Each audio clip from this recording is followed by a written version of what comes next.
Hello, everyone, and welcome to the Sumpcast. We are a group of individuals who will be talking for a couple of hours, hopefully not a couple. My name's Adam, joined by Nick. Yeah. Yep, and Peter. How's it going? Very well. We've spent a bit of time practicing and getting ourselves ready by actually rehearsing No, we this. haven't. No. Um, yeah, we'll get into it. So we'll talk. We'll start off by talking about ourselves a little bit, which Nick's very good at. And then we'll move into some motorsport topics, which is what you're here for. So we'll start with you, Peter. Give us a bit of history about your motorsport journey and what it looks like.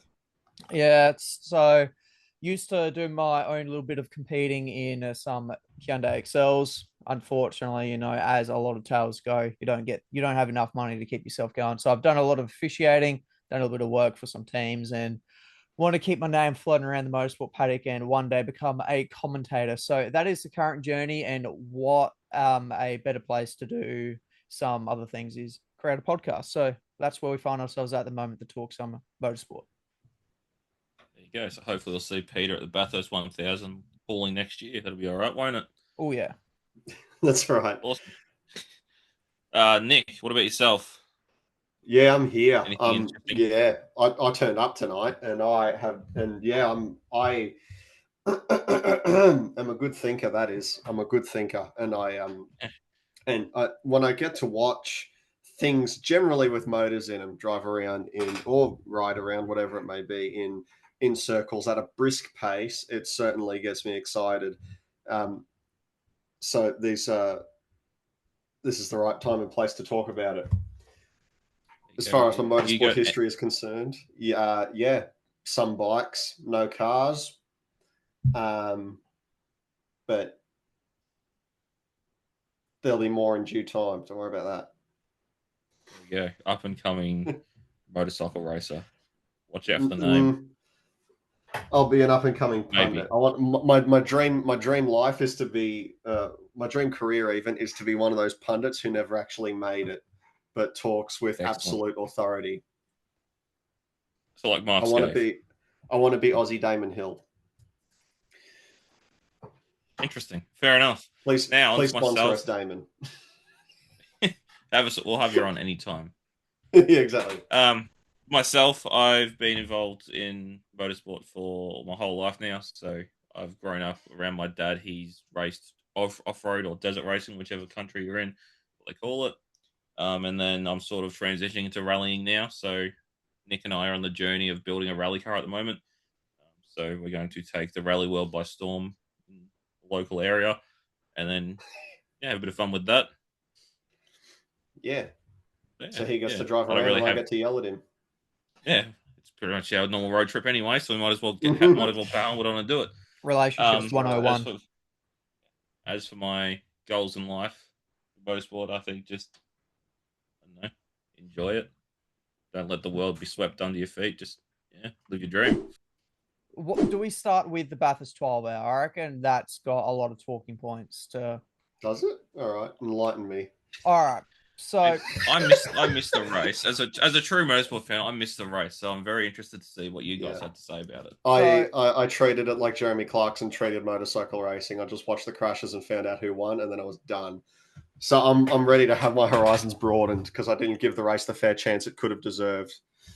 Yep. So, all the dramas started back in practice with you had Team New Zealand in the Asman. They crashed heavily with one of the GT3 cars.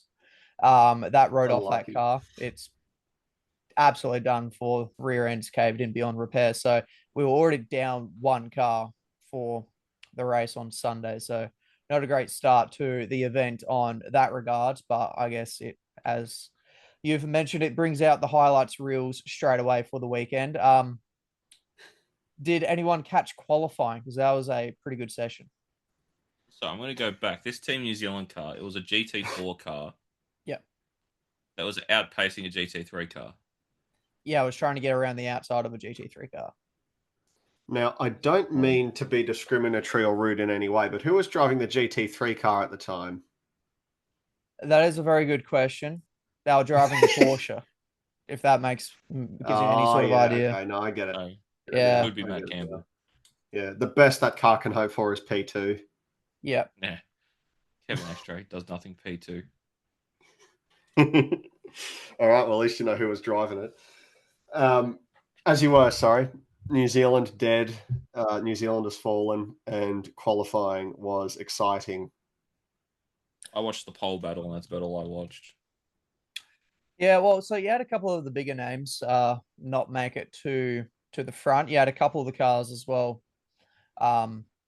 get disqualified at the end for technical breaches as well. So a little bit of a spoiler alert, one of the cars that finished towards the front was one of them that got disqualified. So that just proves to you how important qualifying is at a endurance race. Most notably, though, it was Cameron Waters, your V8 supercar driver, driving a GT3 car, probably very far off the other end of the racing car spectrum. You know, a lot more aero.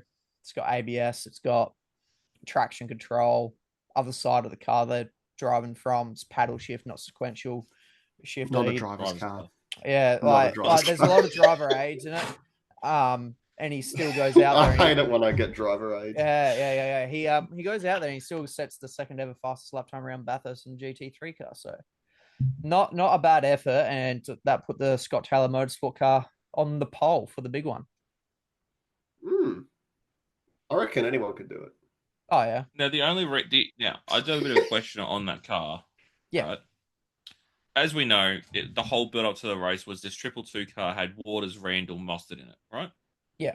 You got two absolute gun drivers and Randall in the car. Yeah.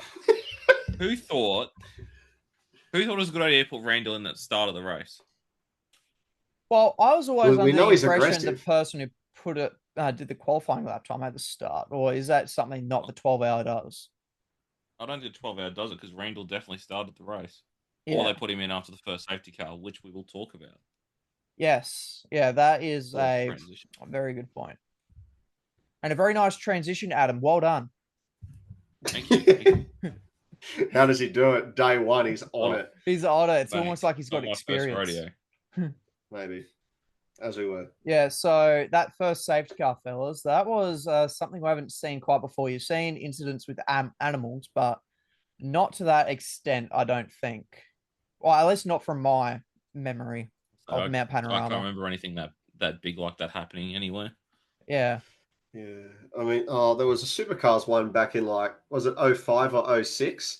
But that was, that didn't exactly explode into a mist like this one did. Yeah. Red paint. Yeah, exactly. There aren't a lot of animal strikes at race events that you need a dustpan and brush for.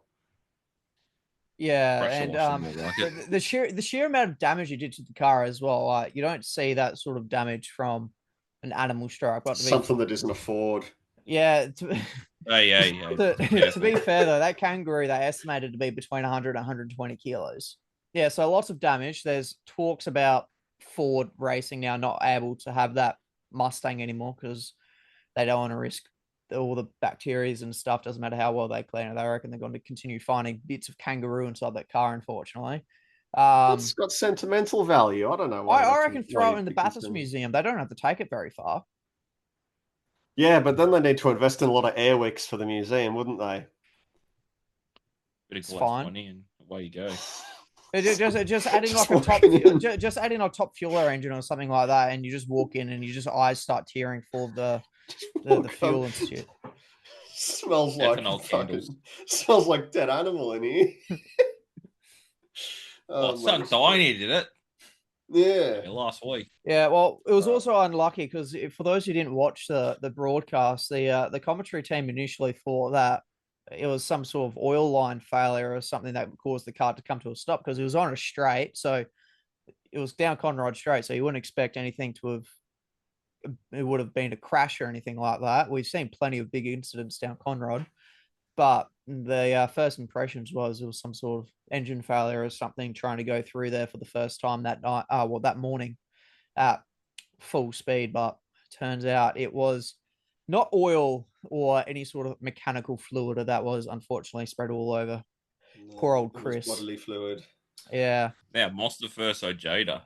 That was I actually had to rewatch that crash this afternoon when I watched the highlight package on YouTube. Mm-hmm. What do we think, Peter? racing incident, or OJ just shouldn't have a seat anywhere? I think it was a racing incident. You know, we want to see hard racing. I think it did start getting a little bit too dicey. Like you watch the lap prior, or like at the very start of the lap as they're heading down into the first corner, there was plenty of multiple moves under the brakes, and we saw plenty of that throughout the 12 hours. I reckon at one point, one of the BMWs, I reckon the commentators were counting 4 or 5 moves going down Mountain Straight, trying to defend his position to turn 2. So, you know, plenty of moving under braking. I reckon it's starting to get a bit dicey. Eventually, it was going to come to blows, and it ended with both of them in the fence. So, yeah, very unfortunate for that one. 2 very quick cars, very quick drivers out of the race.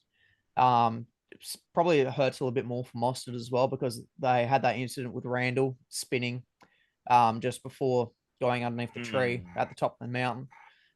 They lost multiple laps from that. Worked so hard to get themselves back onto the lead lap. The red flag, which we'll talk about shortly, also helped them with that, to get back onto that lead lap, just for it to all come to an end in a call it a clumsy incident, you would say. I'd agree with that. I'd also just call it essentially a demonstration of hubris, isn't it? Mm. 2 unfathomable egos colliding in one braking zone. I like it, I'll be honest. I mean, of course, I'm supposed to have sympathy because motorsport is incredibly expensive these days. And it's a shame because you spend all day or a whole week preparing for an event, and then you get 3/4 of the way through it, or even more than that, and then you throw it away with a little bit too much testosterone into turn 2. But it's good. Again, it keeps the highlight reels longer, which is what we need. Keep people watching. Even not just Mostert versus Toyota, obviously watching the highlight package, you got a sense of how aggressive the race actually was. Like the amount of dive bombs into the chase, like everywhere, was the whole race seemed pretty Yeah, it was high dicey. intensity. It was dicey. And like there was a fair bit of wheel bang. Like it looks like proper touring car racing, not GT racing, which was actually you would think they were doing a 1 hour sprint, not 12 hours. Well, it's actually 12 1 hour sprints if you look at the way they Shut up. Oh. Nah, it's not even a 12-hour race. We've had this conversation before. Here we go. Yeah. You know what's coming. Don't act like you don't remember last year when we attended the Bathurst 5 hour and 53 minutes. You know it. No, that was because of timing issues, but that's all right. Well, yeah, of course it was. They started at 7 minutes in. What else says timing issue than that? The timing monitor wasn't working, so they had to pause it. Yeah, well, luckily the stopwatch has been around for friggin' 300 years. Yeah, you make a point. I don't care if they need to bring 72 separate stopwatches for each of the cars on the track. I don't care. Make it happen. Or they go full 60s NASCAR and then they just have an individual person with a notepad and paper. That they're the same thing, actually, notepad and pen. Yeah, and then they just do a tally mark every time one car goes past the start line, and then they figure it out at the end. I reckon that's how it should. I'd be all for that. So I wouldn't even be upset about that either. No, exactly. And then we can have a proper argument in the pits, not over racing conduct, but over counting. Oh, it's got the same livery. I'll just mark it twice. Yeah, exactly. How come the 888 has done 600 more laps than the car in second, but then the 88 has done none? I've just noticed Macaulay Jones has been driving around all day, and for some reason he's only done 3 laps. He probably only has done 3 laps. That's the problem. Yeah, there you go. Look at the camo notepad. car. What do you mean? Yeah. Oh, so we can't see him go past. Exactly. Yeah. Shit. Yeah. See, the real show would be get like a highlighter, get like 2 highlight like neon cars and just drive them around the whole day. Yeah. Blind them so they just see it flashes like, oh, yep, that's another lap. That's another lap. Fuck, he's doing sub 30s. Exactly. Can we get Lockheed Martin running these events, running the tech for these cars?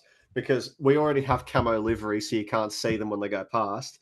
Surely we can get sheets of metal under the skin of these cars that deflect the transponder beams like enemy radar.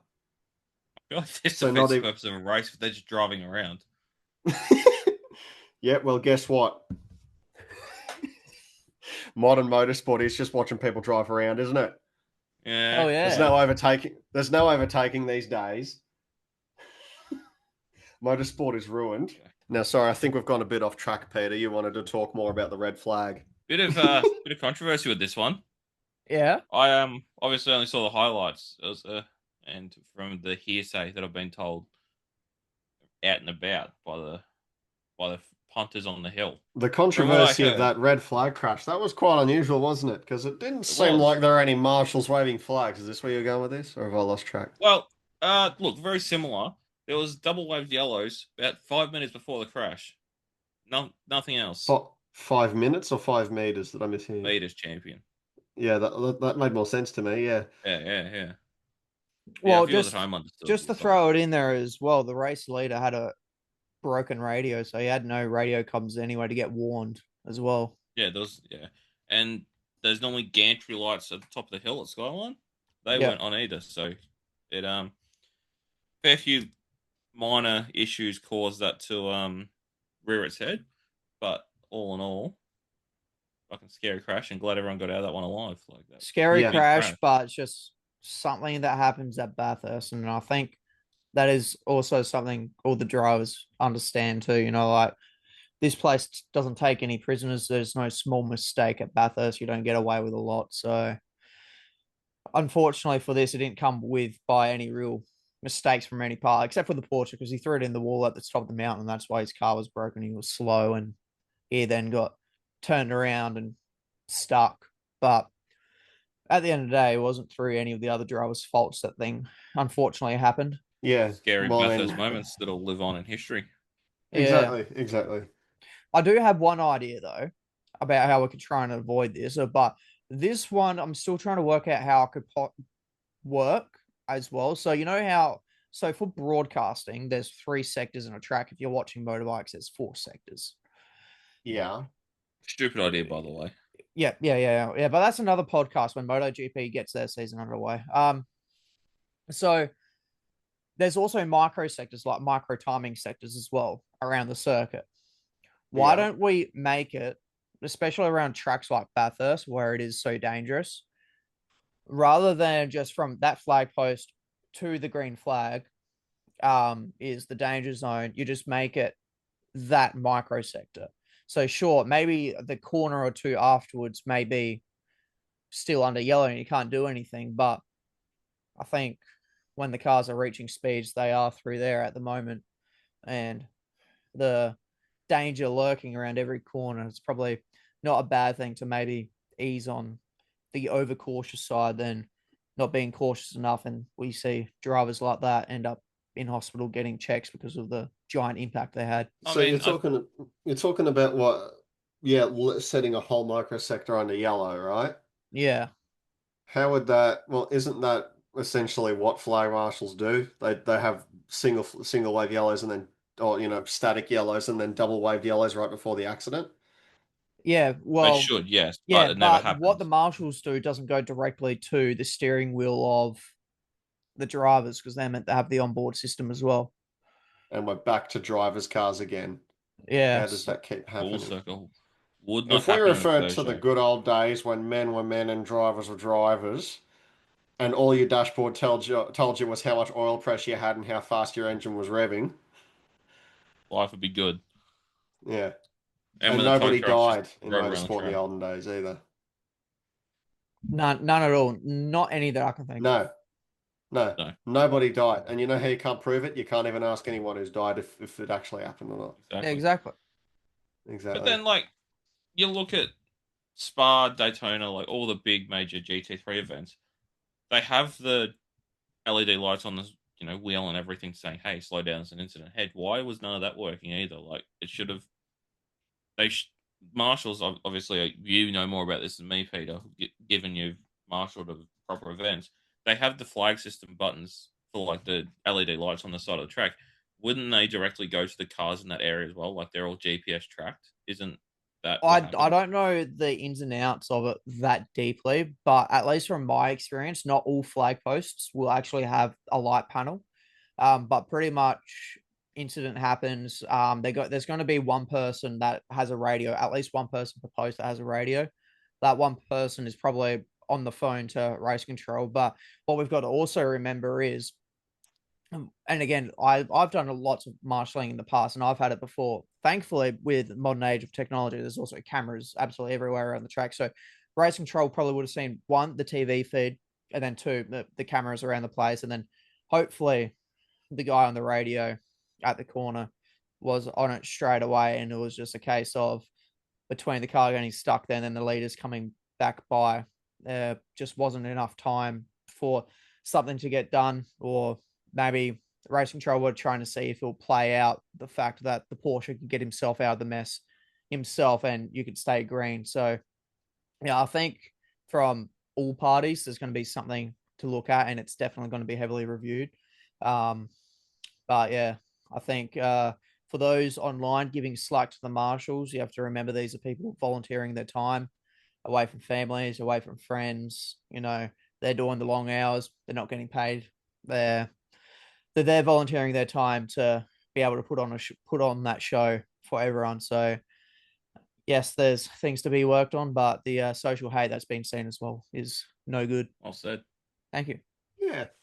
Anyway, on to a bit more of a lighter note, unless you got some more talking points to the race, Peter. Oh, yeah. Well, I mean, you could talk about the finish because that got a little bit exciting, didn't it? I don't know. Oh. God, I just saw the bit where the bloody red car come around the final corner Yeah, exactly and right, won yeah. it, mate. And I saw a post where someone made it a Renault Twingo instead. And that was pretty good. That was pretty good. Twingo, yeah, the tweet. I actually liked that one as well. I saw that. Yeah, exactly. Yeah, well, so it was a pretty good race. You know, Mercedes won it again. So, I mean, they haven't won it for a They're few about years. 3/4 of the field, aren't they? I was they were Yeah. literally half the GT field. So Yeah, well, they haven't won it for a little bit. You know, lots of heartbreaks up and down the field, but Sure. in the end, you know, the AAA car got the dub. But the lighter note that I really want to talk about is Cassian Barnes back a few years ago. There was questions whether the Bathurst 12 hour would even still be an event. And fast forward a few years to now, they've got record breaking attendance. And this year it was 55,231 fans walked through the gate to go to the Bathurst 12 hour this year, which is pretty good numbers, especially when you consider, you know, what it was only a few years ago. so they had 3,000 campsites sold as well this year, which is a record as well. And as someone I've been to the 12 hour before, 3 years ago. The footage I seen on TV, the mountain looks packed compared to when I was there. Like it just looks a busier and a bigger event. And I think it's only going to get bigger. Like Corvette and Ford coming in, Ford's going to want their redemption, so they're going to bring a couple more cars next year. Like I think this event has the possibility of being one of the big four, like again. Especially after COVID sort of ruined everything back in the day. Yeah. Back in the day. Crazy to think that we're talking about ago. it. Yeah, half a decade. Jeez. Back in the shit old days when we were inside all day. Luckily now we're in the future where we can go to work and then come home and sit inside all day. Yeah, we can actually go outside if we want. We just don't want to. Yeah, which is way better. Anyway, so I think we're going to have to pencil that in to go up there next year, Peter, and sign some autographs and show off the Sumpcast merch that we should be getting by then, hopefully. Is that right? Yep. Yeah, merch incoming. Yep.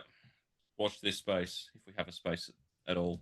Camp Sump confirmed Bathurst 12 hour. Oh. Yeah. All right, well, so I reckon that's enough talk for Bathurst 12 hour. You know, it was a good event. Already looking forward to next year. But the one that happened only just this morning of recording this was the Daytona 500. Yeah. It's we're going to briefly discuss, you know, some of the other series as well. So you had Arkham and Art Racing as well. You had the newly rebranded O'Reilly Auto Parts Series as well, formerly known as Xfinity Series, and you had the Craftsman Truck Series also racing. But the main talk is the Cup Series because that's the big one. You know, 500 miles around the world center of racing. So, yeah, 200 fire-breathing laps around. Oh, mate. Yeah, breathtaking laps. Yeah. The first big story that came out the weekend was internet personality Cletus McFarlane or Garrett Mitchell getting himself a wild card, being teammates with Travis Pastrana in the truck series driving for Nice Motorsports. Well, once the publicity was finished, didn't quite go so well. Ended on lap 5, lap 4. Yeah, It was yeah, ridiculously early on, yeah. yeah. Luckily I though, still think it's Carson.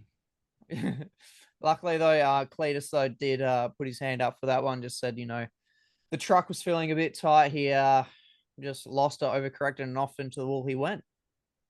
Yep. He wasn't the first one or the only one to do that coming out of turn 4 as well. It was No, quite the hotspot for action. Yeah, a couple of others in the truck series. It happened again in the O'Reilly series as well. So yeah, And turn happened in the forward. main Cup Series race. Yeah, main Cup series that happened again. So there's something about turn 4 that just decided to claim a few victims this year. In previous years, it's just the back straights. They've been doing it with all the action, not so much the actual banking, which is a little bit strange, but it looks like turn 4 was the hot spot this year for everyone watching. So yeah, and then I've put a question mark here for this one. What do we think of the presence of Cletus in NASCAR? Because he's got multiple millions of followers.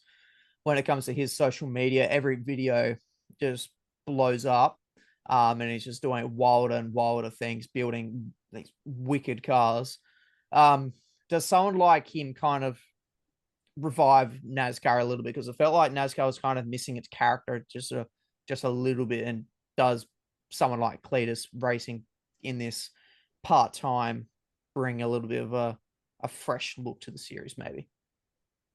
I like it. I think it does act as a bit of a breath of fresh air because, of course, in modern day motorsport, you have to start them young, and most racing drivers are either the sons or daughters of previously proficient racing drivers, or they have a lot of financial backing. Which it makes sense that you need that. I mean, motor racing has never been affordable, really, um, or not since the bloody summer of '69. But but yeah, it's good to see somebody who hasn't dedicated their whole life to racing, getting behind the wheel. It's a similar reason. I know it's not exactly the same, but I like seeing people like Travis Pastrana jump in a car, and other people like that. People who are excellent steerers, but don't obsess themselves with one specific form of steering, if you catch my drift. Yeah, yeah, Similar to why I like seeing Kalle Rovanperä occasionally pop up in Formula Drift or European Drift Masters. Just something to act as a bit of a breath of fresh air. Um, and so the more we see that, the more I like it. And yes, he has a massive character behind him as well. Um, Even if he doesn't do the same sort of thick, funny Southern accent that he started off doing way back in the day. But I mean, even then, yeah, I like seeing it. Even yeah, if the weird thing about it though is that for some reason, this is probably just me, but when these series, play into that and they have Instagram posts and whatnot of interviewing Cletus and they're trying to embrace his character, for some reason, it doesn't come across as charismatic compared right. to when you just look at a post directly from him or an associate of his. And I don't think this applies to just him. I think this applies to anybody. And I don't really know. Again, I think it is just me. Well, you mentioned Travis Pastrana, being like another top driver just to jump in. That just quickly brought back a flashback to sitting down, watching the Daytona 500, and sitting there thinking Travis Pastrana was genuinely about to win the Daytona 500 because with a few Which laps year to was go, that? he was leading the train, leading the race, and it was just a little bit of a slightly off centered bump from behind sent him spinning and out of contention. But I think once Cleese is So he much more can't comfortable, steer. well, I mean, when the rear He drives a wheels aren't on the Subaru, so ground, no, there's he not can't. much you can do. um, All right. Well, we know what we need to do. The truck series just need to become a field of 30, 36 Bradaroos then. Oh yes. oh yeah, yeah, like seeing someone like that come so close to a race win, and I reckon in Cletus's sake, he's shown that he's got pace. He qualified fourth in the trucks, 12th in ARCA, so not bad at all. I mean, sorry, I'm going to interject there. Okay. I feel like a restricted plate track isn't the right place to boast about qualifying performances. All right, how about a top 10 finish at Charlotte Motor Speedway unrestricted plated in ARCA last year? That's better. Keep talking. All right, cool. In the ARCA race, he did go on to finish the race and had a pretty good result. I think off the top of my head, it was 15th position he ended up finishing. So not too shabby. Definitely had all the action directly in front of him. His onboard footage is absolutely wicked of just dodging a weave, and it was very much like Lightning McQueen at the start of the very first Cars movie. He That's just the didn't, way. he just didn't launch himself off another car. That's all. Best But big yeah, movie ever made, by the way. yeah. Arco race definitely went much better for him, but I do think Cletus, if he gets his head around how all the cars work, how the aero works, how you use the air to gain pace and pull the pace away from other cars around you, I reckon if he can put in the time and effort to really get himself used to it, I reckon he could genuinely be towards the front and get himself really good finishes. Yeah. Take a break from supercharging wheelchairs. But Yeah. Or racing around Vix. Yeah. Well, I know you guys have just probably already moved on from, but it was actually good. Like, you watching his interview when he crashed out of the truck race, he's talking about, like the people he's connected himself with, like Carson Hocevar, Travis Pastrana, both big names, and talking about like how they wanted to work together and just the whole, taking accountability for the crash and almost being jokey about it. Like, I think that was a good bit as well. Like, actually being lighthearted about it. Like, a lot of the time, you're like, "Yep, look, I fucked up. Sorry to the team." He's like, "Yeah, I just went the wrong way. I'll Yeah. move on." So it Yeah. was And good as good Clay to see said, that he side of it. zigged when he should have zagged. So But then in the ARCA race, he zagged when he should have zagged, which was good. yeah, exactly. He's learning. Yeah. But to keep it going with the Craftsman trucks, Chandler Smith takes the first blow of the season. So that was pretty good for himself. I think he's kind of now Any said it relation to himself. Jack Smith? You know what? Jack Smith was in the US. You never know. Craftsman Truck Series, I reckon, is absolutely back. That was a chaotic race. Trucks always put on a good show. Briefly onto the O'Reilly Series, Austin Hill did Austin Hill things at the Super Speedway, claimed to win. Can we just ban him from just racing? You sound mad because you can't win races. Me? Yeah. Literally I talking want to a race. Daytona 500 champion. Yeah, I won the 39th split of the Daytona 500 the other night. That's Thank right. By a full lap. Yeah, by a lap. Bottom split to end it. That's right. But you know what Dick Johnson used to say? The best drivers are the ones who win by the smallest of margins. So unfortunately, Austin Hill's better than you. I mean, look, it wasn't my fault that I was the only one on track when everyone else died. So Well, doesn't matter if you win by an inch a mile. Winning's winning, as one Dominic Toretto said. Yeah. Yeah. But Now, after the big show, it's the Cup Series. yep. So That did happen. yeah, a lot happened. It all kicked off in stage one, very early into stage one. So everyone was thinking William Byron had a good shot at going for a three-peat, winning 3 in a row. It's pretty unheard of for someone to win 2 in a row. Literally unheard of. Yeah. No one's ever won 3 in a row. Only a select few have won back to back. So he had a good shot to go 3 in a row. It's easier to win Bathurst 3 years in a row. Yeah. Unfortunately for William's sake, that came to an end in stage one. Because he sucks. Yeah. Yeah, let's go with that. His name is Hendrix, more like shit Ricks. Yeah. It wasn't the first of the incidents though. He was caught up again in the big one that came in stage 2. That also involved 20 cars. So we were 7 cars shy of getting the record, I believe it was. I reckon the record was 27 cars in a crash. Oh, drat. Yeah. 20 cars. That was Illich's fault, by the way. Yeah. Let's put the blame completely on Connor Zilic for that one. Yeah. He was front and center of the camera in the bright Red Bull car when he went around. So, easy to put the blame on him.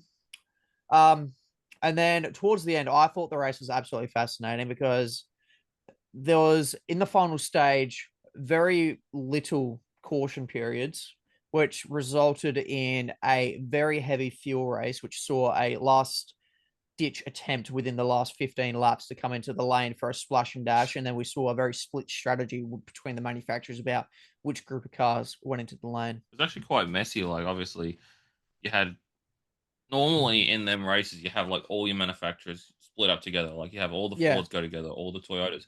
None of that happened. Like, there was like what the biggest group was like 6 Fords went at once.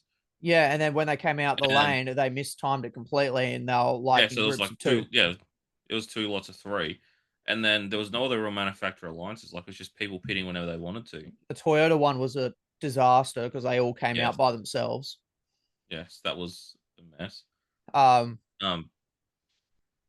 then Reddick I think played a master stroke, which we'll talk about that a little bit later. Mm-hmm. Pitting with it was the Hendricks cars, wasn't it? With a couple of Chevs. Yeah, he was like one of the lone Toyotas. He stayed out longer than all the other Toyotas and then boxed with none of his friends. Yeah, he was the only Toyota to pit in a group of Chevs. Yeah. But then we have to give a special shout out to Michael McDowell, though. He was the only one who actually stayed out through all of that. He took the gauntlet. Yeah, he stayed out, got the free pit stop, restarted in the lead. I thought we were on for another McDowell 500 win, but unfortunately, we saw some drama, but that drama actually proved to be really cool because when they restarted with the 9 laps to go, we saw the drama not too long afterwards on the final lap, which wiped out a lot of the field. The TV cameras actually did pick it up, but I saw a fan view on X, and there was so many more cars involved than actually everything app. So many more cars than you probably first imagined were caught up in that one. And so unfortunately for McDowell, no second 500 win. But one thing I was very happy to see was, despite taking the white flag, they let him stay green to the checkered. Yeah, that was nice of him. That was a breath of fresh air. A breath of fresh air. Although, to be fair, they've got a bit of. Oh, actually, no, I take that back. I was going to say they've got a history of doing it with the Daytona 500 the last few years, but no, I'm talking out my ass. I was thinking of the wrong one. The Daytona 500, gotcha. Yeah, exactly. So leave that to your own devices. But yeah, again, it is always funny when, or not funny, but you do enjoy when you see 2 or 3 cars spear off into the infield, and they're coming back up to onto the track eventually. But they just, everyone in race direction just hopes and prays, crosses their fingers that everyone will be by the time they come back on, and this time it worked. And then we got to see another big one on the exit of the last corner, thanks to their generosity. Yeah, Kozlowski actually put up a post saying that all they needed was 35 to drop down a little bit, and then there was enough space for them to go 4 wide for the photo finish, and that would have been something really cool as well, 4 wide photo finish. But in the end, not much space was given, and they kind of climbed over each other, and they all wrecked. And Tyler Reddick was given a clear run to the checkered. Yeah, good for him. He went winless last year, so he might as well. From a Final Four contender in 2024 to winning nothing last year, it's probably a nice breath of fresh air for him. Yeah, and then I think that's also, is that 23XI second Crown Jewel race as well that they've now won? Oh, I don't know. Bubba's had the Ricciard 400, so yeah, he won at Indianapolis. At least their second, yeah. So not too bad of a run that 23XI's been on recently as well. So yeah, and at one stage they had 3 of their cars out up front as well, leading all 3 lines, which was pretty cool. Yeah, Torrey Heim in the wild card the Truck Series champion of last year, who isn't even driving this year. He's doing 12 wild cards for the year in Cup Series. That's what a disgrace that is. It's not the first time we've seen that, though. Yeah, I guess. Yeah, I reckon that pretty much covers Daytona. I mean, we'll give a quick shout out to SVG. I'm sure a lot of our followers will be keen to know how he ended up going. Didn't qualify too well for the duels, had a good duel, got himself back up to the front, actually led a heap of laps. That was really good to see the 97 out in front. Unfortunately, in the big one in stage 2, he was also collected in that one slowly through lucky dogs. Got back up to the lead lap right at the end of the race, but he was down 30th and with a wounded car, so he wasn't able to do too much with it. But yeah, for SVG, it was a big day of what ifs. So unfortunate, but he is definitely picking up the hang of ovals. We saw him lead again last season at Daytona in the second race. So I reckon it's only a matter of time until we see him in victory lane again. Speaking of victory lane, have you seen what the two next upcoming races are for NASCAR? Atlanta and Coda, two Yes. very, very interesting races definitely coming up.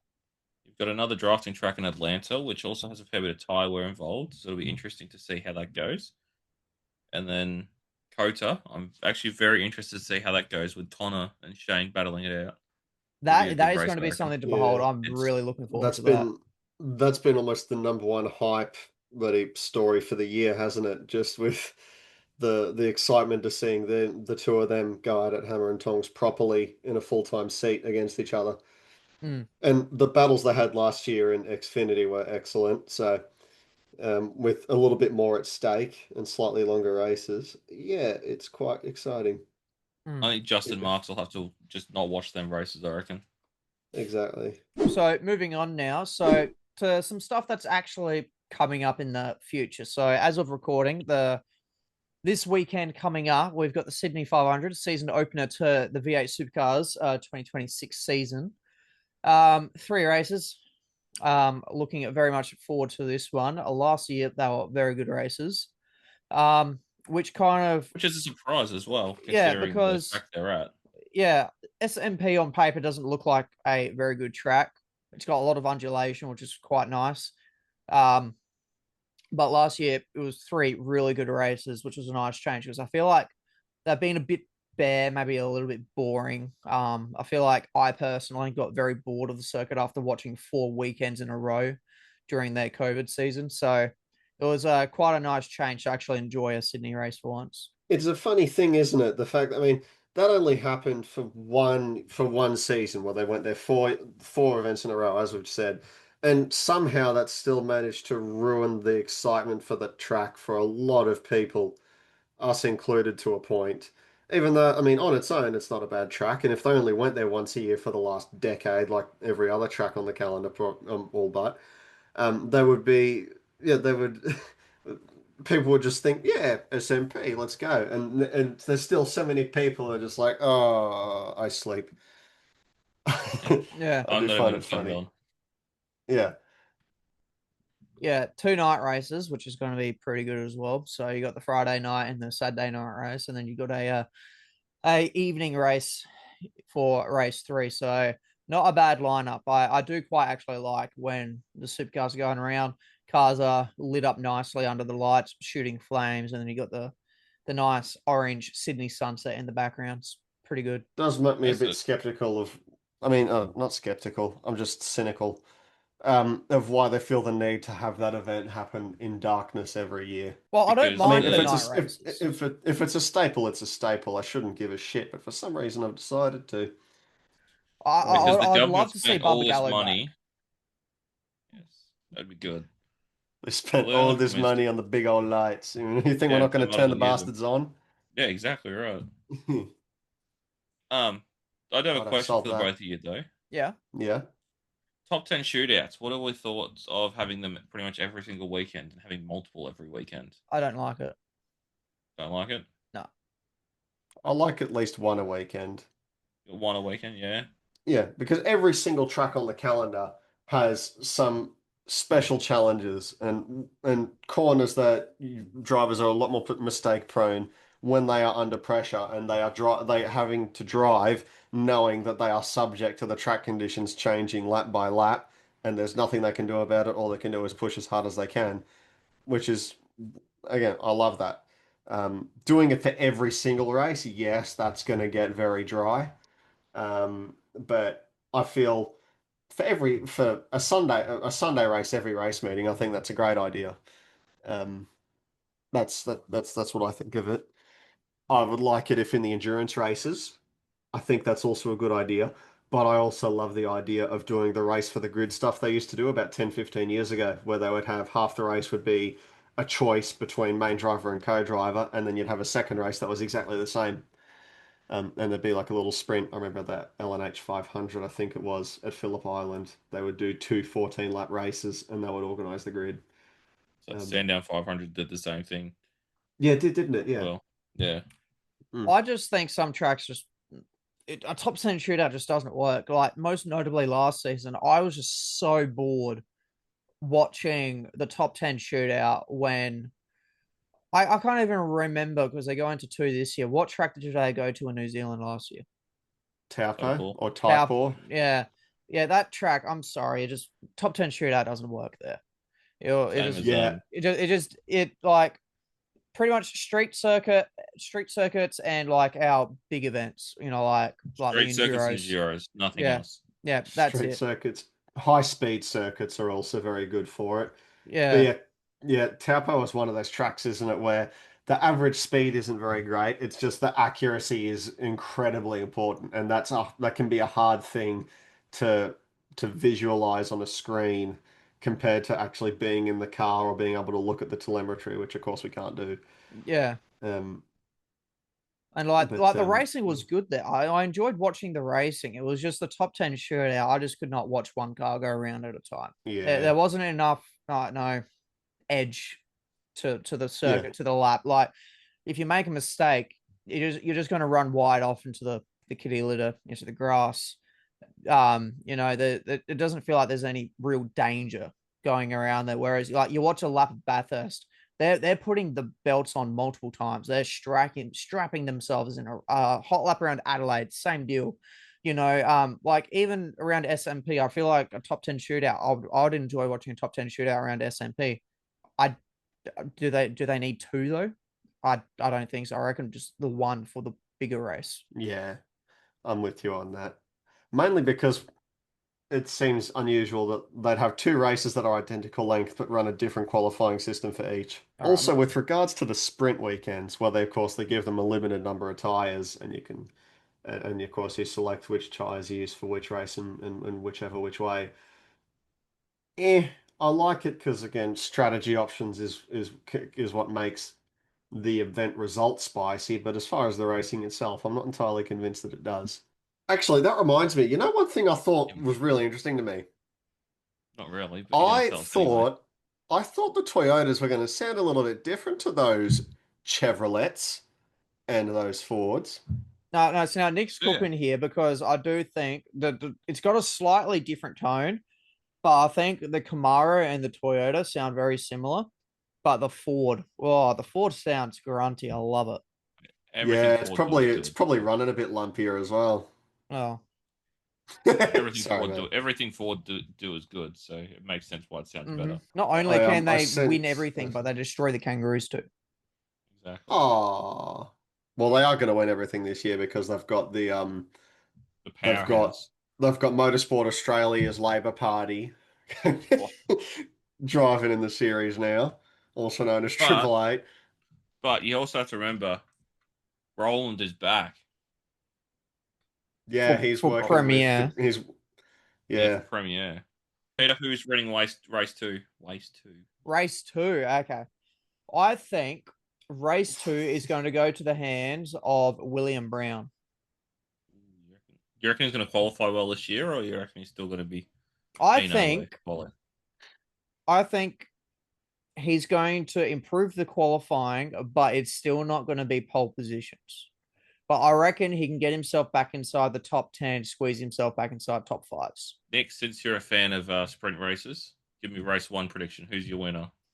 Race one is usually the least interesting race of the weekend, so I reckon that's Why going to you're picking go. it? Yeah, that's going to go to Ryan Wood. You reckon he's going to have And mechanical? no. I reckon he's going to qualify second, get a better start, just nicer with the clutch and the wheel spin, and then he's just going to sit there for the whole race and nothing will happen. Right. Now, given I'm the well-informed one, with my sources being probably very wrong, And both tomato. feel no barbecue all the Oh, way. okay, yeah, carry on. Um, race three is apparently supposed to have a little bit of weather involved. You know, Oh, he's that's really good in the crazy. he's really good in the wet. Not Cameron Crick because he crashed after the race. Rookie full Oh, time this year, is he? No. Oh, good. I reckon. Don't count out Cam Hill. Oh, yeah. BJR always throw together a really good car. Like when they get a new chassis or new manufacturer, they always come out of the gate strong. So BJR the first half of the season will be all right. And Cam Hill's a bit of an underdog in the wet, so be careful of him. He's going to qualify about P7 or 8. 17. You reckon P17? Fair enough. Fair enough. Sorry. But I think the overall championship leader going out of the weekend will be Rock Feeney. Well, Yeah. I would love to get excited by the fact that there's a little bit of weather, but from my memory, the last few wet races actually haven't been that good. Like Yes, so, so. so the other year you had it being like really wet, and the only interesting part from what I can remember was a couple of people trying to stay out on the one set of tires and make it to the end, and they were tiptoeing around on dries on an absolute mirror finish track. And as we can all, I'm sure, remember, that didn't end very well. And then the only other memory I've got of a wet race that was also not very good, the only entertaining bit was the two Boost Mobile cars crashing into the fence. So I just think back to, I think it was 2015, When 2016. they all did the victory lap drifting. Yeah. Yeah, beautiful stuff. Take me back. Best era of racing. Those cars were probably the best cars. Yeah. FGX versus VF. Yeah. Oh. I've been reading the shout out to Mr. Sleuth for his Big Noons. Yeah, Big Noons for his book The Cars for Tickford Racing 2003 to 2023. Fascinating book. Learned so much so far, but I'm now starting to get into my favorite era with all of the mid 2010 cars. So I actually very heard much he's a excited. big fan of the show. Yeah, he is. He is. We'll have to Yeah. try and get him on. Right. Any other? Have you seen the Sorry, I'm just gonna Yep. switch back again. Have you seen the support categories for this weekend? Yes, we've got TCM, the Gazoo Racing Series. Guru Cup. Yeah. We've also got Super 2 and my personal favorite, Super Utes. Did I miss any? Good. No, they got on track entertainment, whatever that means. Oh, That's usually, just people doing skids to yeah, just drifters Oh, yeah. or like people Nothing paying we'll too much see. money to do a lap around the track on the back of a truck. Exactly. Ooh, chair creaking. We love a bit of that. Get ready to sum this up. I've got another couple of fan questions for you. Oh yeah. The fans have been knocking on my door all day with questions. All right. I'm keen to hear these. First question: what are you most excited for 2026, motorsport wise? I'm going to go on a little bit of a selfish note. I'm very excited for my own personal pathway that I'm taking with my commentary. It's I'm hoping to make leaps and bounds with it. But in a broader spectrum with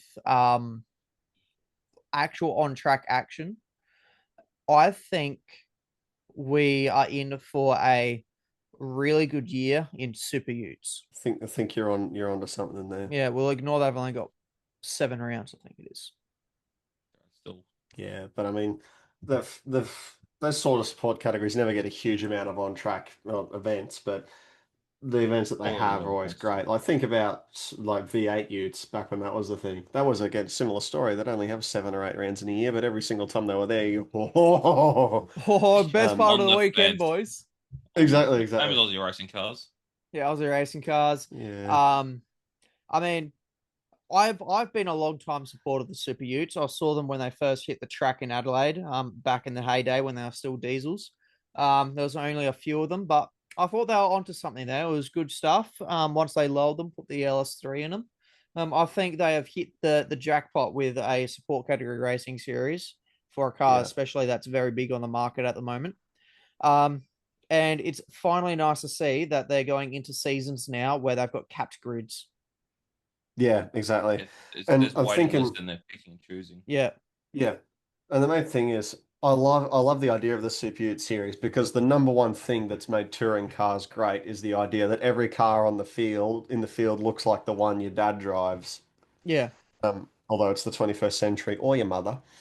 And of course, modern supercars, you don't get that. You only get rich people driving Camaros and and Ford Camaros. So and Toyota Camaros now. Yeah. So the average in a lot of this also applies to what people are buying these days. I don't think we're going to see a super SUV class. That would be stupid. But Super Utes, yeah, I can get behind it, even if I don't actually want to own a Ute. Do you At least reckon not we'll at the see the moment. MGU9 in there soon? I I hope not. oh, that would be. I genuinely, I wouldn't be surprised if we saw it, but I'd expect to see something like the Kia Tasman first. Oh, now I that would hope get me on that the looks fence. better in a race car spec. Imagine we see BYD Sharks on the grid. That would look so weird with Oh, with the The thumping Shark roar of a versus the V8 Tasman. coming out of it. That'd be good.